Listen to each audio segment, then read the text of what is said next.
अपवर्तन।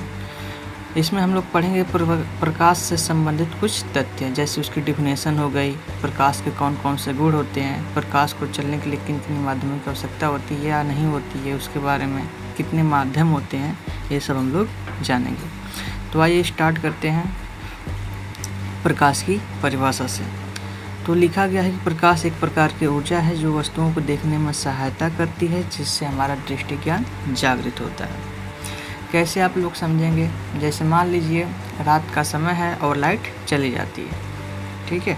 लाइट चली जाती है तो आप लोग क्या करते हैं, टॉर्च जलाते हैं। तो टॉर्च को आप लोग वस्तु पर जलाते हैं। टॉर्च को जब जलाते हैं तो वस्तु दिखाई देती है। वस्तु कब हमें दिखाई देती है? जब वस्तु से प्रकाश टकराकर हमारी आँखों पर पड़ता है, तभी वस्तु हमें दिखाई देती है। अब देखिए प्रकाश के कौन कौन से गुण होते हैं। पहला होता है प्रकाश सीधी रेखा में चलता है। दूसरा होता है प्रकाश विद्युत चुंबकीय तरंगों के रूप में चलता है। तीसरा होता है प्रकाश की चाल 3 × 10⁸ मीटर प्रति सेकंड होती है। और चौथा होता है प्रकाश में अपवर्तन, परावर्तन एवं विवर्तन की घटना होती है।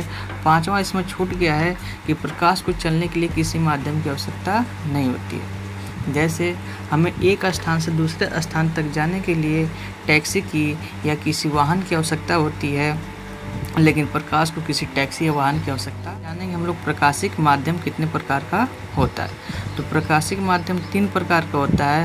पहला होता है पारदर्शी माध्यम, दूसरा होता है अपारदर्शी माध्यम, तीसरा होता है पारभासी माध्यम। इन्हीं तीनों के बारे में हम लोग जानेंगे।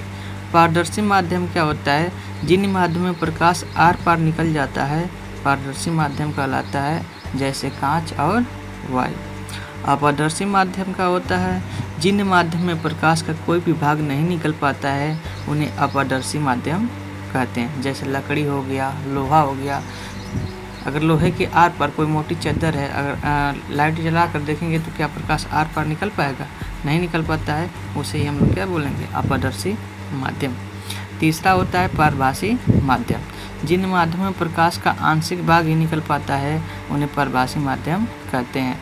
उदाहरण के लिए घिसा हुआ कांच, प्लास्टिक आदि।